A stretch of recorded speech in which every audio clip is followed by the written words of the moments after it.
Hello friends, welcome back to another video of Gyanpur. तो पिछले video में हमने बात किया था about tautology, contradiction and contingency. तो आइए अब इस वीडियो में एक प्रॉब्लम लेते हैं और पता करते हैं whether it's a tautology, contradiction और कंटिंजेंसी। Let's get start.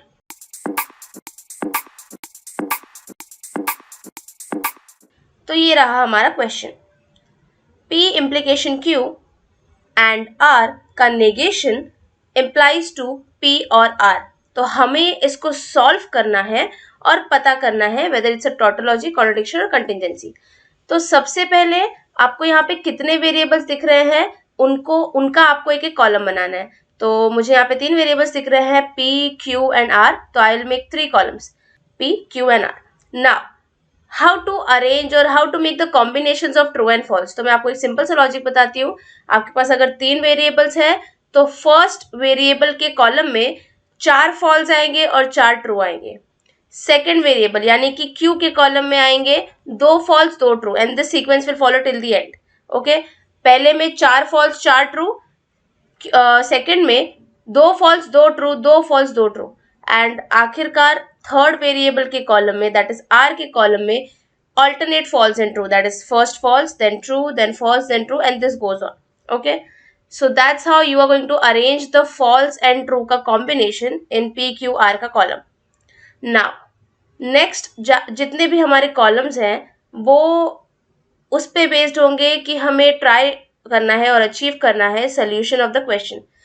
तो P implication Q जो हमें यहाँ पे दिख रहा है उसको हम लोग उठा लेंगे और एक कॉलम में प्लेस कर देंगे। सबसे पहले हम P इम्प्लीकेशन Q का वैल्यू निकालेंगे। नेक्स्ट हम क्या करेंगे, P implication Q and R इसका पूरा कॉम्बिनेशन का वैल्यू निकालेंगे, ट्रुथ वैल्यू निकालेंगे। उसके बाद P और R जो हमको दिख रहा है उसका वैल्यू निकालेंगे एंड फाइनली इन पूरे के पूरे combination that is P implication Q and R implication P और R इस पूरे का वैल्यू निकालेंगे एंड एट द एंड इस पूरे का नेगेशन निकालेंगे बिकॉज नेगेशन है बाहर, इन पूरे के पूरे जो लॉजिक स्टेटमेंट है उसके बाहर नेगेशन है। तो P Q R का कॉम्बिनेशन तो आपको समझ गया होगा। P में 4 फॉल्स 4 ट्रू, Q में 2 फॉल्स 2 ट्रू एंड R में 1 फॉल्स 1 ट्रू। ऐसा दिस सीक्वेंस विल फॉलो।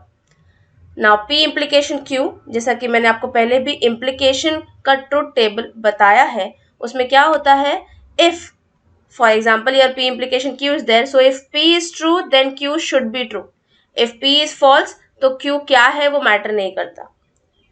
तो P और Q को देखेंगे अब हम। सो यहाँ पे देखिए हमारे पास P जो है that is false and Q जो है that is also false। तो अगर P false है तो Q का वैल्यू क्या है वो मैटर नहीं करता। that's why P implication Q becomes true over here. Similarly in the next row P false है, Q false है, तो obviously the P implication Q will be true because it doesn't matter. आगे के 2 रोज जो है उसमें भी P का वैल्यू false है तो आपको Q का वैल्यू चेक करने की भी जरूरत नहीं है बिकॉज सिंस अगर फर्स्ट स्टेटमेंट ही false है तो सेकंड स्टेटमेंट ट्रू हो या false हमें कोई फर्क नहीं पड़ता, उसका आंसर ट्रू ही आएगा।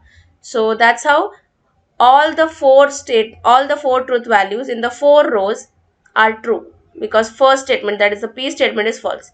अब जो है आगे के लास्ट के 4 रोज जो है उसमें P का वैल्यू है ट्रू। तो P का वैल्यू ट्रू है तो वी नीड टू चेक कि Q का वैल्यू क्या है बिकॉज Q का वैल्यू अगर ट्रू है तो P इम्प्लीकेशन Q का आंसर ट्रू आएगा, अगर Q का वैल्यू फॉल्स है तो P इम्प्लीकेशन Q का आंसर फॉल्स आएगा। सो जैसा कि हम 5th रो में देख सकते हैं ट्रू है P का वैल्यू और Q का वैल्यू है फॉल्स। सो इसकी वजह से P इम्प्लीकेशन Q का वैल्यू आ जाएगा फॉल्स। सिमिलरली नेक्स्ट रो में Q जो है वो फॉल्स है तो अगेन Q का वैल्यू P इम्प्लीकेशन Q का वैल्यू फॉल्स आ जाएगा।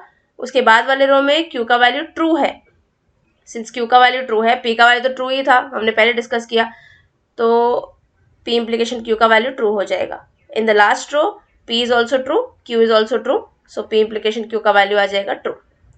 सो we have obtained P implication Q। Now P implication Q and R का वैल्यू निकालना है हमको। P इम्प्लीकेशन Q का वैल्यू हमारे पास ऑलरेडी है, उसमें एंड R करना है और आंसर निकालना है। तो R कहाँ है, R हमारा थर्ड कॉलम है, तो P इम्प्लीकेशन Q का वैल्यू जो भी आया है उसको R के साथ एंड करना है और जो आंसर आएगा वो हमें next column P implication Q and R के कॉलम में लिखना है। सो ट्रू एंड फॉल्स पहला रो, will give you answer false obviously, because and में दोनों के दोनों true होने चाहिए तभी answer true होता है, otherwise all the time it's false. Next, true and true, so true. False and true, so false. True and true, true. False and false, false. True and false, false. False and true, false. True and true, true. Okay, so that's how it works. अब हमें जो next वाला हमारा part है that is P और R, उसका truth values निकालना है. और एक चीज इंपॉर्टेंट, ये जो P implication Q and R, ये पूरा का पूरा जो स्टेटमेंट है इसको मैंने ए नाम दे दिया है ताकि आगे चल के हमको बार बार ये बड़ा बड़ा स्टेटमेंट ना लिखना पड़े जब हम इसको यूज करें in further columns.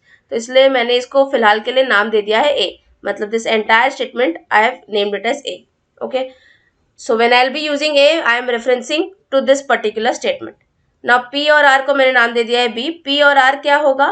P disjunction R. Okay, so I have P over here, I have R over here. False or false will give you false. False or true will give you true. False or false will give you false. False or true will give you true. True or false will give you true. True or true will give you true. True or false will give you true. And true will give you true. Okay. So P or R का value you have obtained. Now what you need to do next is ये जो आपका पूरा A था that is P implication Q and R और P और R that is your B, उनके बीच में एक इम्प्लीकेशन का सिंबल है.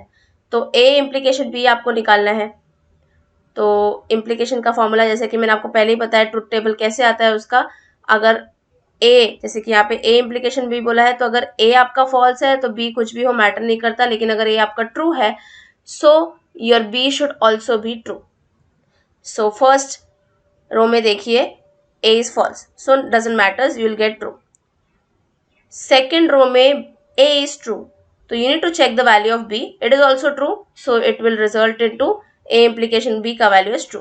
Now next third row में A is false, doesn't matter, the answer will be true. Fourth row में A is true. Okay, so you need to check B का value which is also true, so true. Next A is false, doesn't matter. Then next A is false, doesn't matter. Next A is false, doesn't matter. And last में A is true, so we'll check the value of B which is also true, so A implication B will be true. So that's how we have obtained A implication B का value.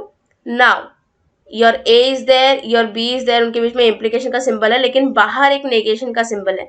So basically A implication B का negation है बाहर. तो आपको क्या करना है, आपने ऑलरेडी A implication B तो निकाल ही लिया है, उसका नेगेशन अप्लाई कर दीजिए उस पर. तो ए इम्प्लीकेशन बी के आप जितने वैल्यूज देख रहे देखिए सारे के सारे ट्रू है, तो सबका नेगेशन क्या आ जाएगा? फॉल्स आ जाएगा. तो हर एक रो में आपको फॉल्स लिखना है. ना your entire statement has been solved, you have obtained the truth value. Now the most important thing, what is it? Whether it's a tautology, contradiction or contingency. So as per the definition of tautology, contradiction and contingency, whenever all the truth values are false, so it's a contradiction. That means the statement is a contradiction. So here we are, we can say that this particular statement is a contradiction. That's how the questions come in exam. You will be given a statement, you need to find out whether it's a tautology, contradiction or contingency.